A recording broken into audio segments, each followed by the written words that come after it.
Welcome to business studies class. Last ക്ലാസ്സിൽ നമ്മൾ discuss ചെയ്ത ക്ലാസിഫിക്കേഷൻ ഓഫ് ബിസിനസ് ആക്ടിവിറ്റീസിലെ on the basis of size എന്ന ക്ലാസിഫിക്കേഷനിലെ ഫസ്റ്റ് വണ്ണാണ് നമ്മൾ ഡിസ്കസ് ചെയ്യുന്നത്. That is small scale business. ഇവിടെ നമ്മൾ ബിസിനസ്സിനെ എന്തിൻ്റെ ബേസിലാണ് ക്ലാസിഫൈ ചെയ്യുന്നത്? On the basis of size എന്ന് പറഞ്ഞാൽ ആ ഒരു ബിസിനസ്സിൻ്റെ വലിപ്പം, അവർ ചെയ്യുന്ന ബിസിനസ്സിൻ്റെ ഓപ്പറേഷൻസിൻ്റെ വലിപ്പം, അതിൻ്റെ ബേസിൽ തിരിക്കുമ്പോൾ രണ്ട് ക്ലാസിഫിക്കേഷൻസ് ആണുള്ളത്. ഫസ്റ്റ് വൺ സ്മോൾ സ്കെയിൽ ബിസിനസ്സും second one large scale business. ഇതിൽ സ്മോൾ സ്കെയിൽ ബിസിനസ് എന്താണെന്ന് ചോദിച്ചാൽ, small scale business units operate on small scale. Small scale business യൂണിറ്റുകൾ അവയുടെ പ്രവർത്തനം നടത്തുന്നത് വളരെ ചെറിയ തോതിലാണ്. എന്ന് പറഞ്ഞാൽ കുറച്ച് മെറ്റീരിയൽസ്, കുറച്ച് എംപ്ലോയീസ്, കുറച്ച് ക്യാപിറ്റൽ, ഇതൊക്കെ യൂസ് ചെയ്തിട്ടാണ് അവരവരുടെ പ്രൊഡക്ഷൻ നടത്തുക. It requires less capital. Capital എന്ന് പറഞ്ഞാൽ എന്താ? ഒരു ബിസിനസ് സ്റ്റാർട്ട് ചെയ്യുന്ന സമയത്ത് നമ്മൾ കൊണ്ടുവരുന്ന എമൗണ്ടിനെയാണ് ക്യാപിറ്റൽ എന്ന് പറയാം. അപ്പോൾ ഇവിടെ ഈ ബിസിനസ് ചെയ്യാൻ വേണ്ടി വളരെ ചെറിയ ക്യാപിറ്റൽ മതി. ലിമിറ്റഡ് നമ്പർ ഓഫ് വർക്കേഴ്സ്, വളരെ കുറഞ്ഞ എണ്ണം വർക്കേഴ്സാണ് ഈ ഒരു ബിസിനസ്സിൽ ഉണ്ടാവുക. അതുകൊണ്ട് തന്നെ ഇതിന് സ്മോൾ സ്കെയിൽ ബിസിനസ് എന്നാണ് പേര്. ഇതിൻ്റെ എക്സാമ്പിൾസ് ഏതൊക്കെയാണെന്ന് ചോദിച്ചാൽ ഇതിൻ്റെ എക്സാമ്പിൾസ് ഏതൊക്കെയാണെന്ന് ചോദിച്ചാൽ grocery shops, stationery shops, restaurant, ഇതൊക്കെ സ്മോൾ സ്കെയിൽ ബിസിനസ്സിന് എക്സാമ്പിളാണ്. ഈ ബിസിനസ്സുകളും ഷോപ്പുകളൊക്കെ നടത്താൻ വേണ്ടിയിട്ട് വളരെ കുറഞ്ഞ ക്യാപിറ്റലും കുറഞ്ഞ വർക്കേഴ്സും മാത്രം മതി. ഇനി നമുക്ക് സെക്കൻഡ് ക്ലാസിഫിക്കേഷനാണ്, അതായത് ഓൺ ദി ബേസിസ് ഓഫ് സ്കെയിലിൽ സ്മോൾ സ്കെയിൽ കഴിഞ്ഞാൽ വരുന്ന രണ്ടാമത്തത്, അതാണ് ലാർജ് സ്കെയിൽ ബിസിനസ്. അപ്പോൾ സ്മോൾ സ്കെയിൽ ബിസിനസ്സിൽ എന്തൊക്കെയാണ് ഉള്ളത്, അതിൻ്റെ നേരെ ഓപ്പോസിറ്റ് ആയിരിക്കും ലാർജ് സ്കെയിൽ ബിസിനസ്സിൽ ഉണ്ടാവുക.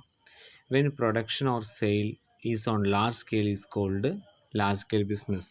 എന്ന് പറഞ്ഞാൽ ബിസിനസ് നടത്തുന്നത് വളരെ വലിയ രീതിയിലാണെങ്കിൽ, എന്ന് പറഞ്ഞാൽ ഹ്യൂജ് ക്യാപിറ്റൽ, ക്യാഷ് നമ്മൾ ധാരാളം യൂസ് ചെയ്യുക, അതേസമയം അവിടെ ആവശ്യമായിട്ടുള്ള വർക്കേഴ്സിൻ്റെ എണ്ണം വളരെ കൂടുതലായിരിക്കുക.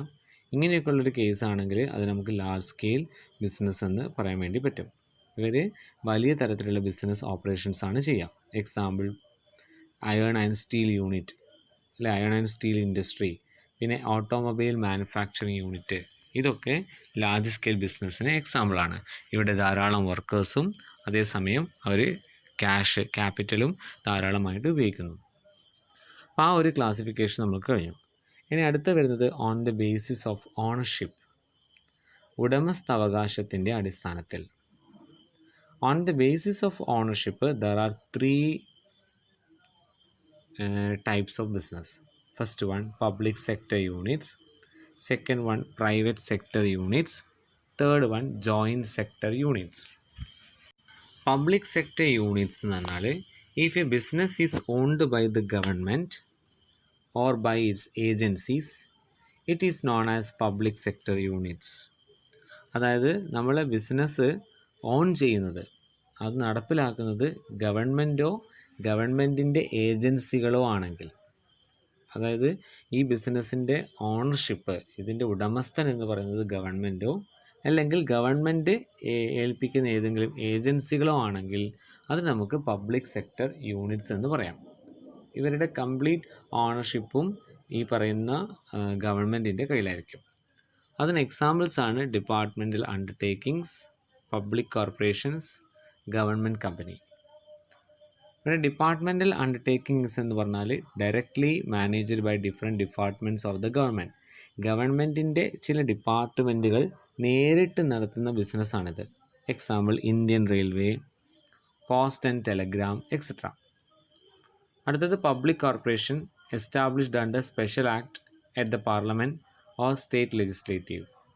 പാർലമെൻറ്റിലോ അല്ലെങ്കിൽ സ്റ്റേറ്റ് ലെജിസ്ലേറ്റീവിലോ വെച്ചിട്ട് പാസ്സാക്കുന്ന പ്രത്യേക നിയമം മുഖേന ഉണ്ടാക്കുന്നവയാണിവ. Example unit trust of India, UTI, life insurance corporation of India, LIC, FCI, food corporation of India. പിന്നെ പറയുന്നത് ഗവൺമെൻറ് കമ്പനിയാണ്. ഇത് എന്താ വെച്ചാൽ ഗവൺമെൻറ് കമ്പനിയാണ് പേരെങ്കിലും ഗവൺമെൻറ് കമ്പനിയാണ് പേര്. അതുകൊണ്ട് തന്നെ ഇതിൻ്റെ majority of the share of company, ഈ കമ്പനിയുടെ ക്യാപിറ്റലിൽ മെജോറിറ്റിയും ക്യാപിറ്റലും കോൺട്രിബ്യൂട്ട് ചെയ്യുന്നത് ആരായിരിക്കും? ഗവൺമെൻറ് ആയിരിക്കും. അതുകൊണ്ടാണ് ഇതിനെ ഗവൺമെൻറ് കമ്പനി എന്ന് വിളിക്കുന്നത്. എക്സാമ്പിൾ BHELഉം HMTയും. ഇനി രണ്ടാമത്തെ ടൈപ്പാണ് private sector units. Private sector units എന്ന് പറഞ്ഞാൽ എന്താണ്? അത് ഏതെങ്കിലും പ്രൈവറ്റ് ആയിട്ടുള്ള ഇൻഡിവിജ്വൽസ് ആയിരിക്കും ഈ യൂണിറ്റ്സ് നടത്തുന്നത്. where ownership of the business is in the hands of persons other than the government. Government അല്ലാതെ വരുന്ന ഏത് വ്യക്തികളും ഈ ഒരു ബിസിനസ്സിൻ്റെ ഓണർഷിപ്പിലായിരിക്കും. അപ്പോൾ ഇവിടെ ഓണർഷിപ്പ് ആരായിരിക്കും? ഗവൺമെൻറ് അല്ല, ആരായിരിക്കും? പ്രൈവറ്റ് ആയിരിക്കും. Example sole proprietorship, HUF, partnership, joint stock company, cooperative society, ഇതൊക്കെ പ്രൈവറ്റ് സെക്ടർ യൂണിറ്റ്സ് ആണ്. ഇനി എന്താണ് third one? Joint sector units. A business partly owned by government and partly by private businessman is called joint sector. ഒരു business പകുതി ഗവൺമെൻറ്റും പകുതി private ഇൻഡിവിജ്വൽസും ആണെങ്കിൽ ഇവർ രണ്ടുപേരും കൂടിയാണ് നടത്തുന്നതെങ്കിൽ അത് ജോയിൻറ്റ് സെക്ടർ ആയിരിക്കും.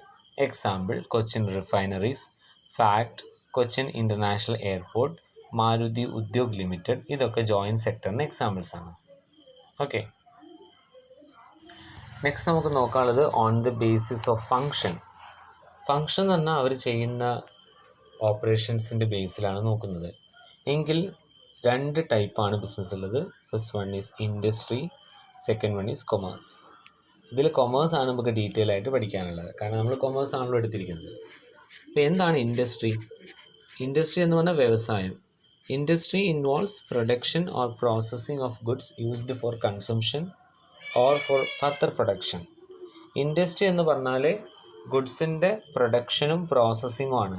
ഒരു ഗുഡ്സ് ഉണ്ടാക്കുകയും അത് പ്രോസസ്സ് ചെയ്യുകയും ചെയ്യുന്ന യൂണിറ്റിനെയാണ് നമ്മൾ ഇൻഡസ്ട്രി എന്ന് പറയാം. എന്തിനാണ് ഈ ഗുഡ്സൊക്കെ പ്രൊഡ്യൂസ് ചെയ്യുന്നത്?